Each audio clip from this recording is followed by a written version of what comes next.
Sākam. Un tagad skaistā Dacīte vienkārši iet, viņa gleznot savu glezniņu pie lielās sieniņas.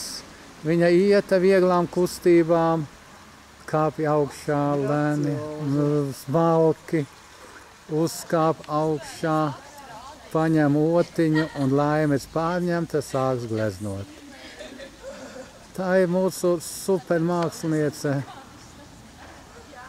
Kādām maigām kustībām viņa glezno, tas ir abrīnojams moments visā Latvijas kultūrā. Tik dabīgi iznāk viņai šie akcenti, un tur arī pārējās meitenes. Tāds ir ģēniju meistarklase.